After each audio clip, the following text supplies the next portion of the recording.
Color blocking. So I'm using this adorable fabric from Crookshanks Custom Textiles. Unfortunately, the fabric is not long enough to do the whole front of this t-shirt. So what I've decided to do is to color block it. I originally took the sweater fabric and I folded it in half and I cut out what I could for the front. Basically, I'll kind of show you how I did that. I just folded it in half and I laid the pattern piece on top. I made sure that the shoulder seams were on there.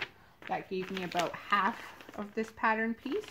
Then I took that half of a pattern piece, I laid it out flat, and I cut a diagonal piece because I wanted it to have a diagonal color block instead of horizontal.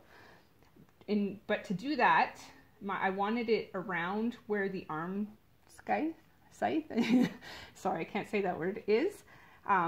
So I found where I wanted it to start, and then I actually just moved my ruler down and cut there. And the reason I did that is to include the seam allowance, because anytime you piece two pieces of fabric together, you need to include a seam allowance or it won't fit properly. Then I took my brown fabric here and I laid it underneath this piece again. I knew that I cut the sweater knit from the arm scythe all the way, or I knew that that's where I started the diagonal piece from, so that's where I started the brown from to make sure that it would be the right size, and then I cut the rest of this pattern piece. Now, as you can see, I have the sweater material on top of the brown piece. This is just going to show me where my line is that I cut, and again, I'm showing you right now that it's a good straight line. What I'm gonna, again, I have to account for seam allowance. Now, in order to do that, all I have to do is fold this sweater print up a little bit and then cut the brown. And that should give me enough fabric there to account for the seam allowance. Okay, so now as you can see, I have the front of a shirt. And it is the right length because I've pieced these two pieces, well, I will be piecing these two pieces of fabric together. I'm not very specific with seam allowances when I do color blocking. Basically, I always sew at about a 3/8 seam allowance.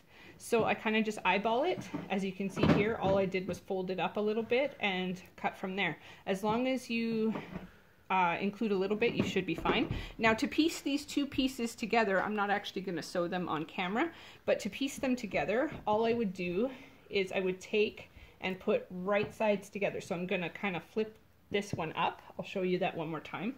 So this is how it would be right side facing up for both of them. Now I'm going to flip the brown one over.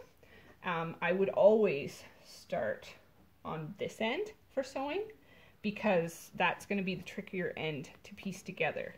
And then you're going to just piece them together like this. You're going to want to clip them. Sorry.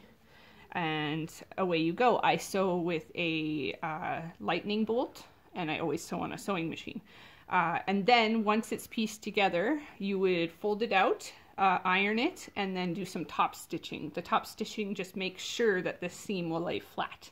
And there you go for color blocking. It's a pretty basic tutorial I just showed you. If you have any questions, feel free to ask. Thank you.